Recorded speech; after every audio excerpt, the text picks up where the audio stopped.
ಇಲ್ಲಿ ನೋಡ್ರಿ ಇವತ್ತು ರೇಣುಸ್ ಕಿಚನ್ನಾಗ ಬುಲೆಟ್ ವಡ ರೆಡಿ ಆಗತ್ತಾವು. ಬುಲೆಟ್ ವಡ ಎಲ್ಲ ಮಸ್ತ್ ಟೇಸ್ಟಾಗಿ ಬರ್ತಾವೆ ಮತ್ತು ಹೆಲ್ತಿಗೂ ಭಾಳ ಚಲೋ, ಈಸಿಯಾಗಿ ಕ್ವಿಕ್ಕಾಗಿ ಮಾಡ್ಕೋಬೋದು ನೀವು. ಇಲ್ಲಿ ನೋಡ್ರಿ ಎಷ್ಟು ಮಸ್ತ್ ಬಂದಾವ ಅಂಥೇಳಿ. ಎಷ್ಟು ಟೈನಿ ಸಣ್ಣ ವಡ, ನೋಡಾಕೂ ಚಂದ ಮತ್ತು ತಿನ್ನಾಕೂ ಚಲೋ. ಅದರೊಳಗಡೆ ಇಲ್ಲೇ ಸ್ವಲ್ಪ ಕೊಬ್ಬರಿ ಅದು ಹಾಕಿರ್ತೈತಲ್ಲ, ಆ ಕೊಬ್ಬರಿ ಅಂತೂ ಇನ್ನೂ ಟೇಸ್ಟ್ ಕೊಡ್ತೈತಿ. ಇಲ್ಲಿ ನೀವು ನೋಡ್ಬೋದು ಎಷ್ಟು ಕರೆಕ್ಟಾಗಿ ಮೇಲ್ಗಡೆ ಕ್ರಿಸ್ಪಿ ಮತ್ತು ಒಳಗಡೆ ನರಮಾಗಿ ಬಂದೈತಿ. ಬುಲೆಟ್ ವಡ ಮಾಡೋಕ್ಕೀಗ ಆಲ್ರೆಡಿ ನಾನು ಉದ್ದಿನಬೇಳೆ ಏನಿದಾವಲ್ಲ, ಆ ಉದ್ದಿನಬೇಳೆ ಒಂದು 6 ತಾಸು ಹಿಂದೆನೇ ನೆನಾಕಿಟ್ಟಿದ್ದೆ. ಇವೇನು ಉದ್ದಿನಬೇಳೆ ಇದಾವಲ್ಲ, ಇವು ಪೂರ್ತಿ ನಾವು ಮನೆಯೊಳಗನ ಉದ್ದನ್ನು ತೊಗೊಂಬಂದು ಬೇಳೆ ಒಡಿಸಿ ಇಟ್ಕೊಂಡಿರ್ತೀವಿ. ಅಂದರೆ ಇವು ಪ್ಯೂರ್ ಉದ್ದ, ಅನ್ಪಾಲಿಶ್ ಉದ್ದು ಅಂತಲೂ ಹೇಳ್ಬೋದು ನೀವು. ಹೆಲ್ತಿಗೆ ಭಾಳ ಚಲೋ. ನಾವು ಮಾರ್ಕೆಟ್ ಒಳಗೆ ಏನು ತೊಗೋತೀವಲ್ಲ ಉದ್ದಿನಬೇಳೆ, ಆ ಉದ್ದಿನಬೇಳೆ ಎಲ್ಲ ಪಾಲಿಶ್ ಇರ್ತಾವೆ. ಇವು ಪಾಲಿಶ್ ಇಲ್ಲ, ಅದಕ್ಕಂಥೇಳಿ ಸ್ವಲ್ಪ ಮೇಲ್ಗಡೆ ಅಲ್ಲೆಲ್ಲೇ ಸಿಪ್ಪಿ ಇದಾವೆ. ಇವಿದ್ರೂ ಏನು ಪ್ರಾಬ್ಲಮ್ ಆಗಂಗಿಲ್ಲ. ಟೇಸ್ಟೂ ಚಲೋ ಬರ್ತೈತಿ ಮತ್ತು ಕಲರೂ ಚಲೋ ಬರ್ತೈತಿ. ಈಗ ಒಂದು 6 ತಾಸು ಏನು ನೆನೆಸ್ಕೆ ಇಟ್ಕೊಂಡಿದ್ದೀನಲ್ಲ ಉದ್ದಿನಬೇಳೆ, ಈ ಉದ್ದಿನಬೇಳೆ ಫಸ್ಟಿಗೆ ಮಿಕ್ಸಿಗೆ ಹಾಕ್ಕೋತೀನಂತೆ. ಇಲ್ಲೇ ಒಂದು 250 ಗ್ರಾಮ್ ಅಂದರೆ 1/4 kg ಅಷ್ಟು ಉದ್ದಿನಬೇಳೆ ನಾನು ನೆನೆಸಿಟ್ಕೊಂಡಿದ್ದೆ. ಇಲ್ಲೇ ಒಂದಿಷ್ಟು ಕೊತ್ತಂಬರಿ ಸೊಪ್ಪು, 1-4 ಮೆಣಸಿನ್ಕಾಯಿ. ಈ ಮೆಣಸಿನ್ಕಾಯಿನ ಈ ಟೈಪ್ ಮುರಿದು ಹಾಕ್ಕೊಳ್ಳೋಣಂತ, ಅಂದರೆ ಮಿಕ್ಸಿಗೆ ಹಾಕಿದಾಗ ಸಣ್ಣ ಆಗ್ತೈತಿ ಬೇಗ. ಒಂದಿಷ್ಟು ಕರಿಬೇವು. ಈಗಿಲ್ಲೇ ಸ್ವಲ್ಪ ಒಂದು ಟೀ ಗ್ಲಾಸ್ ಏನಿರ್ತೈತಲ್ಲ, ಆ ಟೀ ಗ್ಲಾಸ್ಗಿಂತ ಒಂದು 1/2 ಗ್ಲಾಸ್ನಷ್ಟೇ ನೀರು ಹಾಕ್ಕೊಂಡು ಫೈನ್ ಪೇಸ್ಟ್ ಮಾಡ್ಕೊತೀನಿ ಫಸ್ಟ್.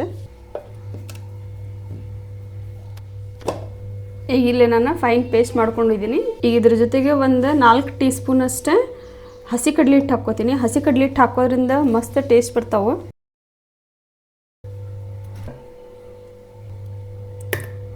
ಒಂದು 4 ಟೀ ಸ್ಪೂನ್ ಅಷ್ಟೇ ಹಸಿ ಕಡಲೆ ಹಿಟ್ಟು ಹಾಕ್ಕೊಂಡಿದ್ದೀನಿ. ಈಗ ಇದ್ರ ಜೊತೆಗೇ ಒಂದು 1/2 ಟೀ ಸ್ಪೂನ್ ಅಷ್ಟೇ ಅಜ್ವಾಯಿನ್ ತೊಗೊಂಡಿದ್ದೀನಿ. ಈ ಅಜ್ವಾಯಿನ ಈ ಟೈಪ್ ತಿಕ್ಕಿನ ಹಾಕ್ಬೇಕು, ಅಂದಾಗ ಇದ್ರದ್ದು ಫ್ಲೇವರ್ ಮಸ್ತ್ ಚಲೋ ಬಿಡ್ತೈತಿ.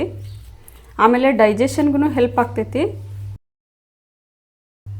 1 ಟೀ ಸ್ಪೂನ್ ಅಷ್ಟು ಉಪ್ಪು ರುಚಿಗೆ ತಕ್ಕಷ್ಟು ನೀವು ಹೆಚ್ಚು ಕಡಿಮೆ ಮಾಡ್ಕೋಬೋದು. 1 ಟೀ ಸ್ಪೂನ್ ಅಷ್ಟು ಸಕ್ಕರೆ ಹಾಕ್ಕೊಳತ್ತೀನಿ. ಸಕ್ಕರೆ ಹಾಕೋದ್ರಿಂದ ಕಲರೂ ಚಲೋ ಬರ್ತೈತಿ, ಟೇಸ್ಟೂ ಚಲೋ ಬರ್ತೈತಿ. 2 ಚಿಟಿಗೆ ಅಷ್ಟೇ ತಿನ್ನೋ ಸೋಡಾ. ಭಾಳ ಹಾಕ್ಕೊಳಕ್ಕೋಬೇಡ್ರಿ. 2 ಚಿಟಿಗೆ ಮೇಲೆ ಏನಾರು ಹಾಕ್ಕೊಂಡ್ರಿ ಅಂದರೆ ನೀವು ವಡ ಏನು ಮಾಡ್ತೀರಲ್ಲ, ವಡ ಎಲ್ಲ ಪೂರ್ತಿ ಸ್ವಲ್ಪ ಎಣ್ಣೆ ಹಿಡಿದು ಬಿಡ್ತಾವೆ. ಅದಕ್ಕಂಥೇಳಿ 1.5ರಿಂದ 2 ಚಿಟಿಗೆ ತಿನ್ನೋ ಸೋಡಾ ಹಾಕ್ಕೊಂಡ್ರೆ ಸಾಕು. ಇದನ್ನೆಲ್ಲ ಸೇರಿ ಇನ್ನೊಂದು ಟೈಮ ಮಿಕ್ಸಿಗೆ ಹಾಕ್ಕೊಂಬರ್ತೀನಂತೆ. ಇದನ್ನೆಲ್ಲ ಫೈನ್ ಪೇಸ್ಟ್ ಮಾಡ್ಕೊಂಡಿದ್ದೀನಿ. ಇವಾಗಿಲ್ಲಿ ಒಂದು ಪಾತ್ರೆ ತೊಗೋತೀನಿ. ಆ ಪಾತ್ರೆ ಒಳಗೆ ಇದೇನು ಮಿಕ್ಸಿಗೆ ಹಾಕಿಟ್ಕೊಂಡಿನಲ್ಲ ಇದನ್ನೆಲ್ಲ ಪೂರ್ತಿ ಹಾಕ್ಕೋತೀನಂತೆ. ನೋಡ್ರಿ ಇದೇ ಕನ್ಸಿಸ್ಟೆನ್ಸಿಗೆ ಬರ್ಬೇಕು, ಅಂದರೆ ವಡ ಮಸ್ತ್ ಬರ್ತಾವೆ. ಇಲ್ಲಿ ನಾನು ಒಂದು ಅರ್ಧ ಬಟ್ಲಿನಷ್ಟೇ ಕೊಬ್ಬರಿ ಸಣ್ಣದಾಗಿ ಹೆಚ್ಚಿಟ್ಕೊಂಡಿದ್ದೀನಿ. ಈ ಕೊಬ್ಬರಿ ಹಾಕಿದ್ರೆ ಮಸ್ತ್ ಟೇಸ್ಟ್ ಬರ್ತಾವೆ. ವಡ ತಿನ್ನೋ ಹೊತ್ನಾಗ ಏನು ಕೊಬ್ಬರಿ ಬರ್ತೈತಲ್ಲ, ಅದು ಟೇಸ್ಟ್ ಭಾಳ ಚಲೋ ಅಂತ ಅನಿಸ್ತೈತಿ. ನಿಮ್ಮ ಕಡೆ ಇದ್ರೆ ಹಾಕ್ಬೋದೇ, ಇಲ್ಲಾಂದ್ರೆ ಇದು ಹಾಕಲಿಲ್ಲ ಅಂದ್ರೂ ನಡಿತೈತಿ. ಆದರೆ ಈ ಕೊಬ್ಬರಿ ಹಾಕೋದ್ರಿಂದ ಟೇಸ್ಟ್ ಭಾಳ ಚಲೋ ಬರ್ತೈತೆ ನೋಡ್ರಿ. ಇದ್ರ ಜೊತೆಗೆ ಈಗ ಒಂದು ಅರ್ಧ ಲಿಂಬೆ ಹಣ್ಣನ್ನು ಹಿಡ್ಕೊತೀನಿ.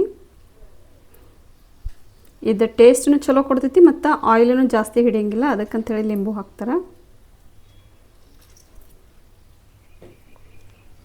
ಒಂದು ಅರ್ಧ ಅಷ್ಟು ಹಾಕ್ಬೇಕು, ಜಾಸ್ತಿ ಹಾಕಬಾರ್ದು. ಈಗ ಇಲ್ಲೇ 1-2 ಟೀ ಸ್ಪೂನ್ ಅಷ್ಟು ಎಣ್ಣೆ ನಾನು ಫುಲ್ ಗರಂ ಮಾಡ್ಕೊಂಡಿದ್ದೀನಿ.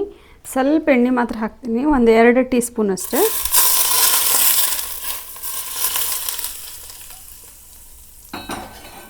ಈಗ ಇಲ್ಲಿ ಎಣ್ಣೆ ಭಾಳ ಬಿಸಿ ಇರ್ತೈತಲ್ಲ, ಫಸ್ಟ್ ಟೀ ಸ್ಪೂನಿಂದ ಮಿಕ್ಸ್ ಮಾಡ್ಕೊಳತ್ತೀನಿ. ಇಲ್ಲ ಮತ್ತು ಬಿಸಿ ಎಣ್ಣೆ ಹಿಡಿದ್ರೆ ಅಂದರೆ ಕೈ ಸುಟ್ಟು ಹೋಗ್ಬಿಡ್ತೈತಿ. ಇಲ್ಲಿ ನಾನೀಗ ಬುಲೆಟ್ ವಡ ಮಾಡೋಕೆ ಎಣ್ಣೆ ಫುಲ್ ಗರಮಾಗಿ ಫಸ್ಟ್ ಕಾಯಿಸ್ಕೊತೀನಂತೆ. ಇಲ್ಲಿ ಎಣ್ಣೆ ಕಾಯೋ ತನಕ ಈ ಹಿಟ್ಟನ್ನು ಇನ್ನೊಂದು ಟೈಮ್ ಕರೆಕ್ಟಾಗಿ ಮಿಕ್ಸ್ ಮಾಡ್ಕೊಳ್ಳೋಣ. ಹಿಟ್ಟು ಈ ಕನ್ಸಿಸ್ಟೆನ್ಸಿಗೆ ಇರ್ಬೇಕು ನೋಡ್ರಿ, ಅಂದಾಗ ನಾವು ಮಾಡೋ ವಡ ಮಸ್ತ್ ಬರ್ತಾವೆ. ಇದ್ರೊಳಗೆ ಏನಿಲ್ಲ ಕೊಬ್ಬರಿದು ಹಾಕಿರ್ತೈತಲ್ಲ, ಆ ಕೊಬ್ಬರಿ ನೀವು ವಡ ಫ್ರೈ ಮಾಡ್ತಿರಲ್ಲ, ವಡ ಫ್ರೈ ಮಾಡಿದಾಗ ಅದು ನಡಕ್ಕೆ ತಿನ್ನೋ ಹೊತ್ನ ಬಂದರೆ ಮಸ್ತ್ ಟೇಸ್ಟ್ ಅಂತ ಅನ್ನಿಸ್ತೈತಿ. ಅದೊಂಥರ ಡಿಫ್ರೆಂಟ್ ಟೇಸ್ಟ್ ಇರ್ತೈತಿ. ಈಗ ಹಿಟ್ಟೆಲ್ಲ ಕರೆಕ್ಟಾಗಿ ಈ ಟೈಪ್ ಕಲಿಸ್ಕೊಂಡಿದ್ದೀನಿ. ಈಗ ಇಲ್ಲಿ ಎಣ್ಣೆ ಕಾದೈತಿ ಇಲ್ಲ, ಸ್ವಲ್ಪ ಹಿಟ್ಟು ಹಾಕಿ ಚೆಕ್ ಮಾಡೋಣಂತೆ. ಎಸ್, ಕರೆಕ್ಟಾಗಿ ಕಾದೈತಿ ನೋಡ್ರಿ. ಸ್ವಲ್ಪ ಫ್ಲೇಮ್ ಲೋ ಇಡ್ತೀನಂತೆ. ಇಲ್ಲೇ ಹಿಟ್ಟು ತೊಗೊಂಡೆ ಈ ಟೈಪ್ ಬಿಡೋಣಂತೆ.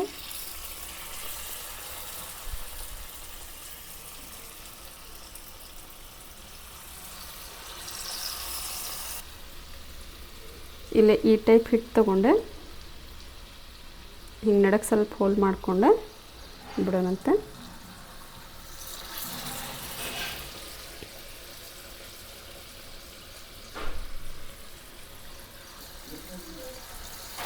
ಸ್ಟಾರ್ಟಿಂಗಿನ ವಡೆ ಹಾಕ್ತೈತಲ್ಲ ಫುಲ್ ಹೈ ಫ್ಲೇಮ್ ಇರಬೇಕು, ಅಂದರೆ ಎಣ್ಣೆ ಫುಲ್ ಗರಮಾಗಿ ಕಾದಿರ್ಬೇಕು.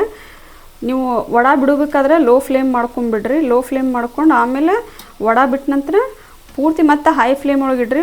1 ನಿಮಿಷ ಅಷ್ಟೇ ಇಡ್ರಿ. ಆನಂತರ ಫುಲ್ ಮೀಡಿಯಮ್ ಫ್ಲೇಮ್ ಒಳಗಡೆ ಇಟ್ಕೊಂಡು ನೆಕ್ಸ್ಟ್ ಕರ್ಕೊಳ್ಳೋಣಂತೆ. ಈ ಟೈಪ್ ಗೋಲ್ಡನ್ ಕಲರ್ ಬರೋ ತನಕನೂ ಕರ್ಕೊಂಡಿದ್ದೀನಿ. ಇಲ್ಲಿ ನೋಡ್ರಿ ಎಷ್ಟು ಮಸ್ತ್ ಗೋಲ್ಡನ್ ಕಲರ್ ಬಂದಿದ್ದಾವೆ ಅಂಥೇಳಿ. ಬುಲೆಟ್ ವಡೆ ಎಷ್ಟು ಮಸ್ತ್ ರೆಡಿ ಆಗ್ಯಾವ ನೋಡ್ರಿ. ಇಲ್ಲಿ ನೋಡ್ರಿ ಬುಲೆಟ್ ವಡೆ ರೆಡಿ ಆಗ್ಯಾವ. ಈಗ ಇವನ್ನ ಒಂದು ಸರ್ವಿಂಗ್ ಬೌಲಿಗೆ ತಗೊಳ್ಳೋಣಂತೆ.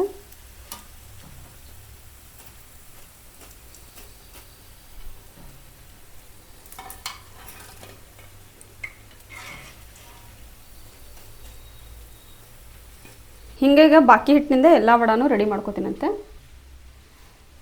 ಇಲ್ಲಿ ನೋಡ್ರಿ ನಮ್ಮ ಬುಲೆಟ್ ವಡೆ ರೆಡಿ ಆಗ್ಯಾವ. ಎಷ್ಟು ಮಸ್ತ್ ರೆಡಿ ಆಗ್ಯಾವ ನೋಡ್ರಿ. ಫುಲ್ ಟೈನಿ ವಡೆ, ತಿನ್ನಕ್ಕೆ ಮಾತ್ರ ಮಸ್ತ್ ಅನ್ನಿಸ್ತಾವೆ. ಇಲ್ಲಿ ನೋಡ್ರಿ ವಡೆ ಎಷ್ಟು ಮಸ್ತ್ ಬಂದಾವ ಅಂಥೇಳಿ. ಈ ಟೈಪ್ ಇದ್ರ ಮೇಲ್ಗಡೆ ಏನು ಗುಳ್ಳಿ ಬಂದೈತಲ್ಲ ಆ ಟೈಪ್ ಗುಳ್ಳಿ ಬರ್ಬೇಕು, ಅಂದ್ರೆ ಅಷ್ಟು ಮಸ್ತ್ ಟೇಸ್ಟ್ ಅಂತ ಅನ್ನಿಸ್ತಾವೆ. ಇಲ್ಲಿ ನೋಡ್ರಿ ನಾನು ಮುರಿದು ತೋರಿಸ್ತೀನಿ. ಈಗ ಹೊರಗಡೆ ಖಡಕ್ ಒಳಗಡೆ ನರಮಾಗಿ ಮಸ್ತ್ ಬಂದಾವ. ಈಗ ಇಲ್ಲಿ ಕೊಬ್ಬರಿ ಚಟ್ನಿ ಐತಿ. ಕೊಬ್ಬರಿ ಚಟ್ನಿ ಜೊತೆ ಸ್ವಲ್ಪ ಟೇಸ್ಟ್ ಮಾಡೋಣಂತೆ.